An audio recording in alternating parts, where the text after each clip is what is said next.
right back at the beginning. Right. How do we heal in those moments?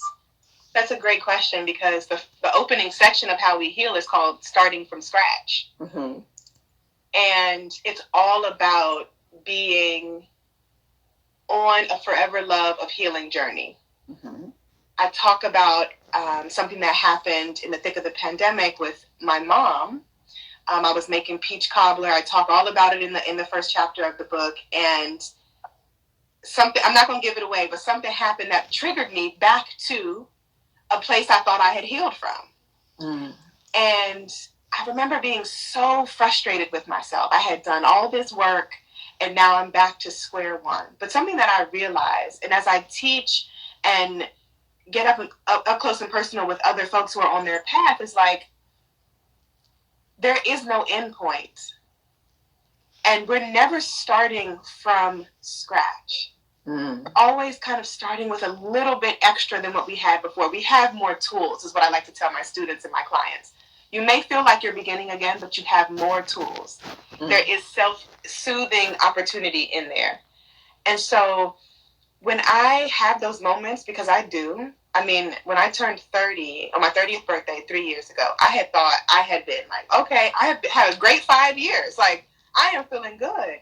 And then I turned 30, Tab, on my birthday. I woke up with this heavy feeling. And I'm just like, what is this about? And all my motherhood stuff and some shame and guilt were coming to the surface. And I remember speaking to some of my older sister friends. They were like, welcome to 30. It's time to unpack what you thought you healed from in your 20s.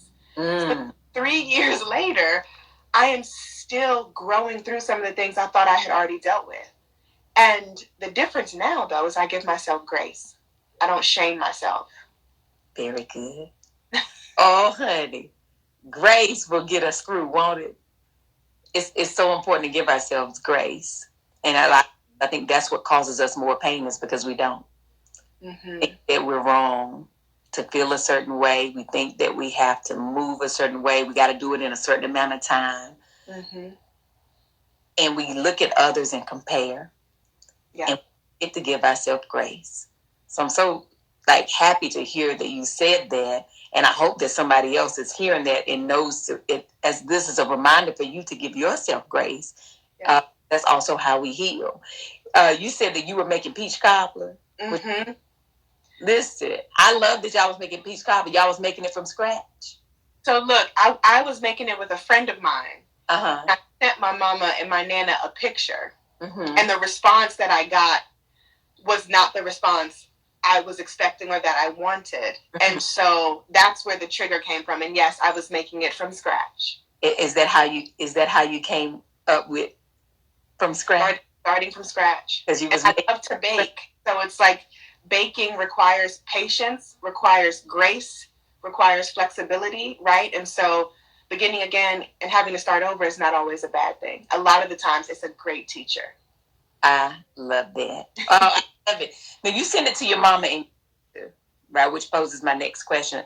A lot of times we hold so close our family, right? Mm-hmm. Everything to most of us. But family is also some of the things that hurt us the most, mm-hmm. that we have to heal from. And it's the hardest to heal. And so with that being said, when you think of family and healing, how does that play a role in your life, from the family you were raised in versus the family that you are raising? Ooh. So I've done a lot of unpacking in therapy, mm-hmm. around my childhood, and something that I'm really grateful for, especially as I raise these 3 beautiful girls, is that I don't have to be what I saw. That's right. And that is healing. Mm-hmm. And also when I was able to look at my mother as a woman, not just my mother, and to see her as a woman who was going through things, to extend grace to her and her womanhood, things really started to shift for me, because I was so angry for a very long time. And that anger and that was holding me down. It was holding me back from touching the healing I knew I wanted to touch. And so the lesson for me in this path as I raise my own children is that I don't have to be what I saw. Generations are supposed to get better. And I see with my oldest, she'll be 15 in a couple of weeks, just healing embodied in that child. And it's just like, oh my goodness. And my little ones, they're 4 and 3, and it's just like, these children are loved and they feel safe. I was talking about this at my DC show yesterday. My children feel safe. And that is generational healing. And so I'm just learning that I can be me even if I didn't have the example that I wanted to have or needed. Oh, girl, you done about brought me to tears, honey. You know, it's there's such an importance in feeling safe, right? Even as an adult woman, man, but to feel safe allows us to be, allows us to dream, allows us to make mistakes, allows us to ask questions, allows us not to have fear, right? To feel safe is a superpower.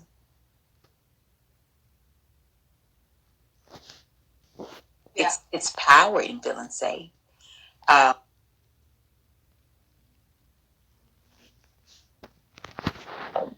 also, feeling safe allows us to heal, right? And so, have you found that you had to be at a place um, of feeling safe before you could see your mom? Oh, yeah. Yeah. 150%. I had to get, excuse me, to a place where I had to feel safe with myself. Because I didn't feel safe growing up, but I couldn't keep using that as an excuse to not heal. And so when I really got up close and personal with what I needed to heal, what I needed to look at and address, I could offer my mother compassion. Yeah. Excuse me. Right.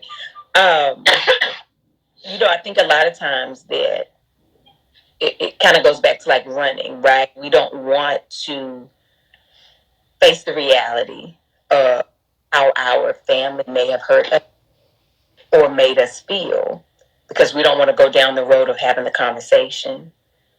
But the conversation is going to have to be had in order for healing to take place, right?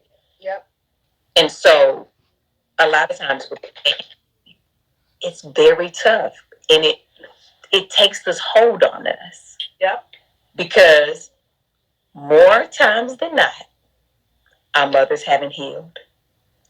Our grandmothers haven't healed.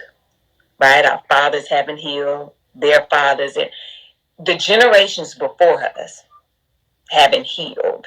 It's something about us and the generations that are coming after us, honey. We out here ready for this healing.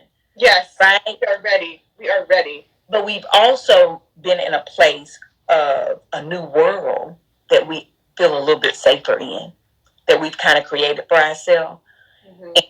My grace as well, like with my parents or grandparents and things, and I love my family. I feel like I had the best of the best, right? But they also came up in a time where they did not feel safe just in being alive, right? In being, right? And all of those fears, anxieties that they had just being in the world, they brought home. And then they put those fears into their children and then their children, right? And then those fears turned into something else that they never, ever healed from. Right. And we are forced to carry. And we don't even know why we're afraid. Right.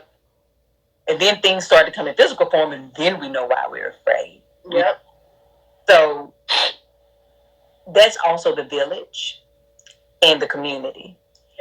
Talk about healing in the community and healing in our village. What does that look like for you? I think that looks like allowing myself to get help. allowing myself to receive what I say that I need.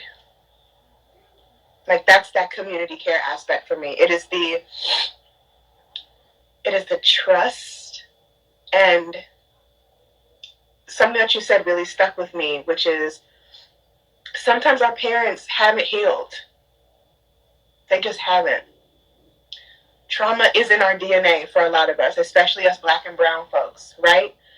And so I believe that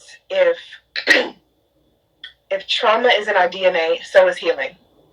Yeah. That we can heal through the pain, we can heal through the unknown, and we can trust that we will get to the other side, even if we didn't have anybody leading the way. And for me, I didn't have that. I didn't have anyone leading the way. I didn't have an example, but I chose to trust that I could find my way, and that trauma wasn't going to be my resting place. Healing was. But I had to believe in myself that I could heal even if nobody was showing me. But I think that really comes from trust, and it also comes from breaking the cycle of doubt that is planted in us from very young. Like, if you come from X, Y, and Z, you're going to be X, Y, and Z. It's like, yeah. And Nedra Tawwab mentioned this yesterday when we were on stage yesterday. She was just like, I don't want to hear about the statistics, because I am a miracle. The fact that I am here, that is a miracle. And so if I can happen, healing can happen. Mm-hmm. And that just really stuck with me, because we hear these messaging. I mean, I was a statistic. I had my daughter at 18. I was unwed, and I was lost, and I hated myself. And the world told me I would be nothing. But I was like, oh, no, I have a choice. And I am going to lean into my power and change. And I may get lost along the way. I will fail along the way, and I will do it, because I have no choice but to pave the way that I didn't have.